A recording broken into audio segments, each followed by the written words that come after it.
여러분 안녕하십니까. 마디사랑병원의 변희정 원장입니다. 오늘은 팔꿈치의 퇴행성 병 중에 하나인 퇴행성 관절 구축에 대해서 설명을 해드리려고 합니다. 원장님, 팔꿈치 퇴행성 관절 구축은 어떤 질환인가요?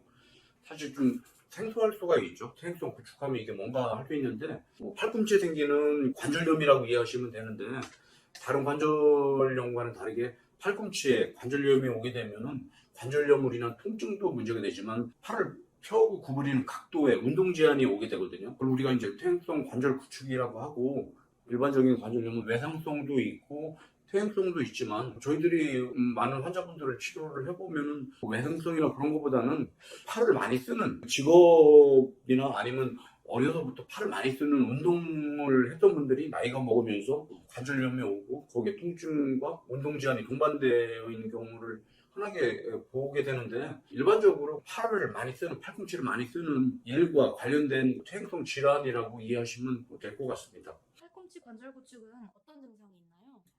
앞서 말씀드렸듯이 두 가지 증상이 있거든요. 하나는 팔꿈치가 아파요. 아프다는 것은 이제 좀 어떻게 보면 막연한 증상인데, 무리해서 팔을 쓰게 되면 뻐근하게 붓고 옥신거리는 통증이 있게 되는데, 대부분 이런 분들이 좀 시간이 오래되면은 팔의 각도가 제한이 오는데 팔이 다 안 펴지고 다 안 구부러지는데, 일상생활을 하다 보면 꼭 필요한 동작들이 있잖아요. 예를 들면 세수를 해야 된다든지 아니면 머리를 감아야 된다든지 이런 꼭 필요한 동작이 있는데, 이 관절 구축이 심해지면은 팔이 다 안 구부러지고 안 펴지다 보니까 팔을 펴서 해야 될 일에 제한이 생기거나 팔을 구부렸을 때 세수도 못하는 분들이 꽤 있거든요. 앞서 말씀드렸듯이 통증과 운동 제한이 팔꿈치에 생기는 관절 구축의 가장 흔한 증상이라고 하면 될 것 같습니다. 팔꿈치 관절 구축은 어떻게 진단하나요? 진단하는 건 사실 그렇게 어렵지는 않거든요. 지금 보신 바와 같이 왼쪽은 정상 엑스레이고요. 오른쪽은 팔꿈치에 퇴행성 관절 구축이 있는 분의 엑스레이가 되는데, 화살표가 표시된 부위에 뼈가 자라 있는 것을 볼 수가 있고요.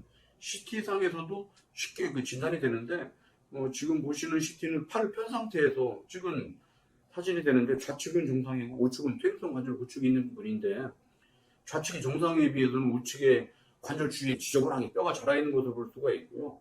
또 다른 CT 사진에서는 정상인 경우에는 뼈 경계가 매끈하고 아주 깔끔하죠. 퇴행성 관절 구축이 있는 분들은 뼈 주위를 이렇게 뼈가 더 자라 있고 울퉁불퉁하고 관절면도 매끈하지 않은 소견을 볼 수가 있고요. 심한 분들이 오게 되면은 관절염이 어느 정도 있는가를 알기 위해서는 MRA 검사를 할 수가 있는데, MRI보다는 MRA 검사가 더 정확하고요.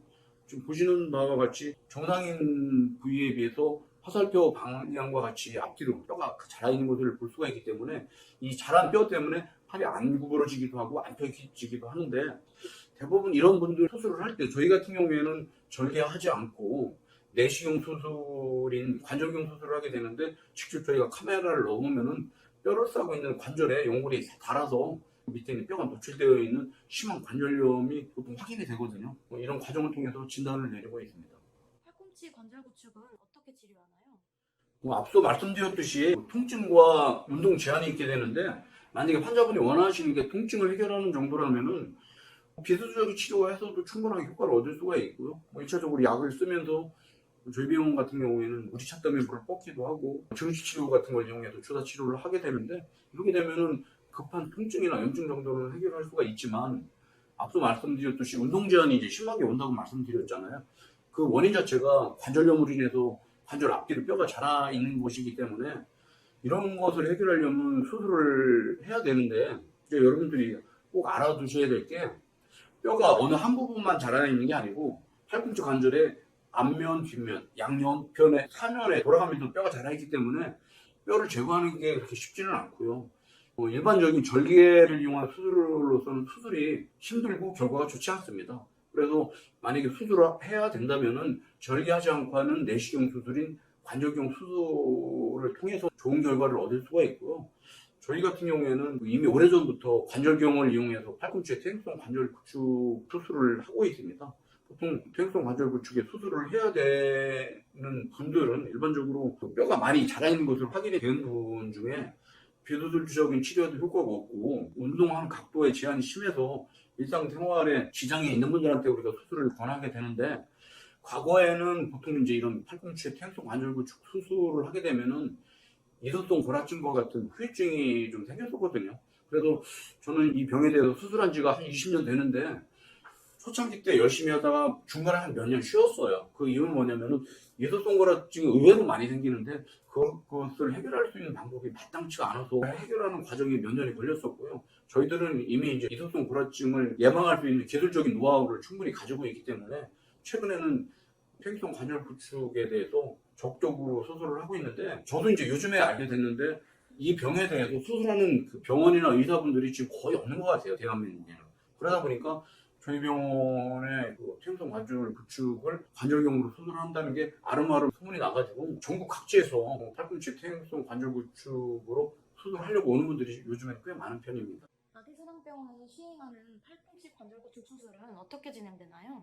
저희 병원은 좀 전에도 말씀드렸듯이 절개 없이 내시경을 이용한 관절경 수술로서 시행을 하고 있고요. 저 같은 경우에는 관절경을 이용해서 수술한 지가 지금 한 20년 가까이 됐고, 중간에 조금 좀 시행착오를 겪으면서 이소성 골화증과 같은 후유증이 생기기도 했었지만 그게 지금은 이제 기술적으로 다 극복이 되어 있는 상태고, 수술을 하게 되면 먼저 관절 안에 염증을 제거하는 변연절 제술을 하게 되는데, 이어서 이제 자라있는 뼈를 제거를 하게 되는데, 이 자라있는 뼈는 보통 절삭기라고 이런 걸 이용해서 제거하는 부위도 있고, 또 하나는 절골도라고 해서 뼈를 자를 수 있는 칼이 있거든요. 이런 거를 이용해서 자라있는 뼈를 제거를 하는데, 이어서 이제 저희 같은 경우에는 이소성 골화증을 예방하기 위해서 뼈를 제거하고 골수에 피가 나오는 부위를 고주파 장비를 이용해서 지혈을 하게 되겠고요. 수술의 결과는 어떤가요?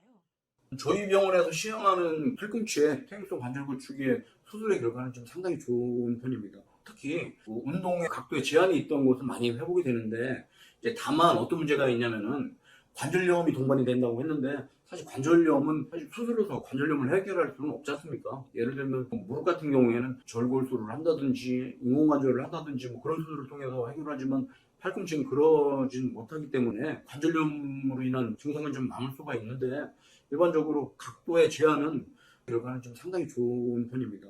마지막으로 정리 말씀 한마디 부탁드릴게요. 팔꿈치에 생기는 관절염인 퇴행성 관절 구축은 그렇게 흔한 병은 아니지만 드문 병도 아닌 것 같고요. 여러분들이 좀 알아두셨으면 하는 것이, 퇴행성 관절 구축으로 내시경을 이용해서 관절경을 수술하는 의사분들은 사실 현재 대한민국에 몇 없는 걸로 저는 알고 있습니다. 그렇기 때문에 만약에 수술을 하셔야 되는 분들이라면은 관절경을 이용해서 수술하는 의사분을 꼭 찾아가시고요. 만약에 여건이 되신다면 저희 병원도 치료를 할 수 있는 대상 중에 하나라고 저희도 생각하기 때문에 올 수 있는 분들은 저희 병원에 방문해서 치료받고 수술하는 것도 권해드리겠습니다. 감사합니다.